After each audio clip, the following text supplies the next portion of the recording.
In a world where album rollouts have been reduced to live stream stunts and viral moments, the Clipse just reminded everyone what real storytelling looks like. While most artists chase the algorithm, they crafted a cultural moment, and they did it without TikTok dances or Twitch cameos. This was pure craftsmanship. What's up, y'all? I'm Derek, the marketing point guard, and today I'm going to be breaking down not just why the Clipse rollout was great, but why it's actually the new gold standard for music marketing. This is culturally inappropriate. Let's get into it.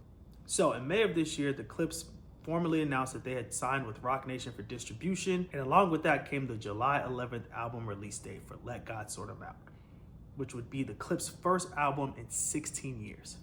From there, they went on an all-time rollout run, and the promotional strategy drew a line in the sand about what was culturally appropriate and what wasn't. This is culturally inappropriate. This felt like a throwback rollout. They hit all the traditional beats, going to print with GQ and Complex, hitting radio shows and doing interviews like The Breakfast Club. But then for the modern twist, they went to podcast, but they didn't just go to any podcast. They went to the ones with actual hip hop journalists or former rappers, just people they respected and knew approached their commentary or their platforms with the same level of craft and taste that they had when they created this album. Now, it was very notable where they didn't show up, and that was the streamers.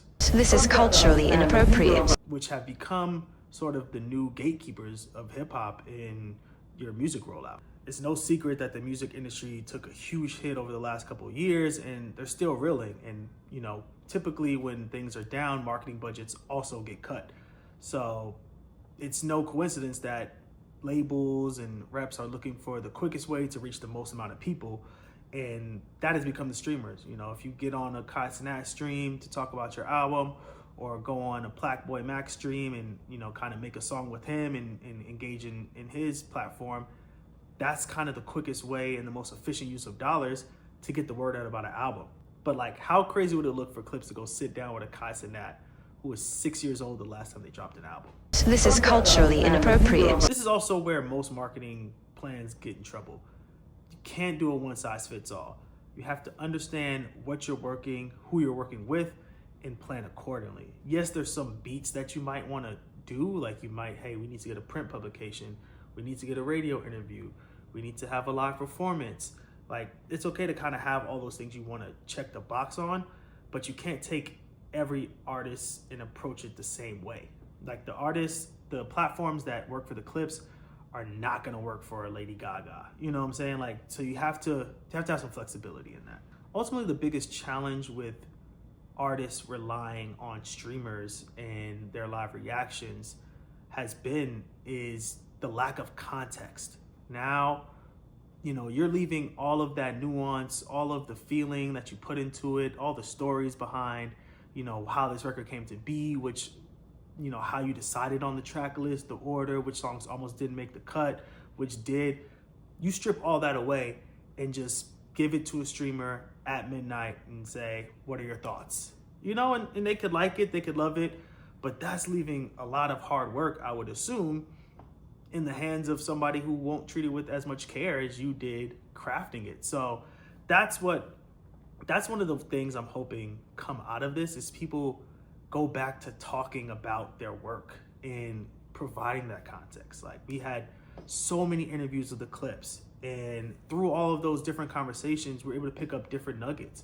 Like I said, it's been 16 years, and what they've been up to. Push isn't somebody who does a lot of press anyway either. So seeing them together, he's back with his brother, why now? They were able to create that context and tell that story of, hey, we went through a lot personally, right? They were able to tell the stories of, losing both of their parents, Push becoming a father in this time off, and Malice grappling with coming back to the game and what that would mean, and his faith, and all of these different topics that they cover in depth on the album.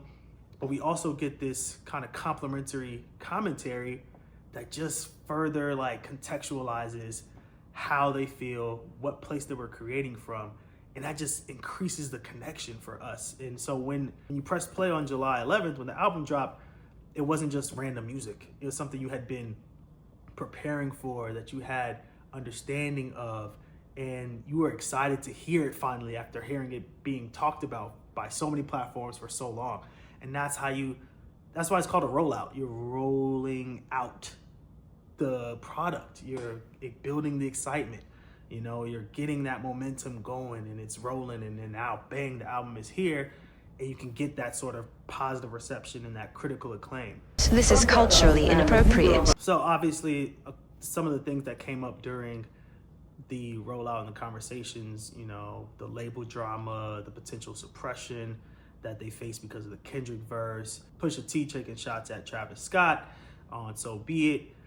You know, it also created a different level of allure. And then you had, you know, those artists kind of in labels respond back and crowd the release date. So, you know, Jack Boys 2 also dropped the same weekend, and then a surprise drop, Justin Bieber from Def Jam and UMG, who the Clipse and Pusha was previously signed to. So they may have stepped on the release date and blocked them from going number one. But when you approach your music the way they did, and having had this in the tuck for over a year, the first week numbers aren't the end all be all. Like, you have a bigger goal, you have a bigger purpose in mind. So even though, I mean, they didn't get the number one spot, $90K for an independent artist with distribution through Roc Nation is nothing to scoff at. Like, that's a huge achievement, especially for a duo that's taken that much time off. So to come back and kind of still demand that much attention and support is huge, man. And I mean, I wasn't the biggest Clipse fan going into this, but throughout this whole process, I've just learned so much more about them, and it's definitely my favorite album right now and contender for Rap Album of the Year. They got some hard work ahead of them to beat out GNX and Chromacopia, but I think they put out a quality product. This is culturally inappropriate. So whenever there's a marketing move that resonates this thoroughly, you're gonna see the copycats, right? And I mentioned a little bit earlier, this isn't something you could just like rinse and repeat, right? They had an intention.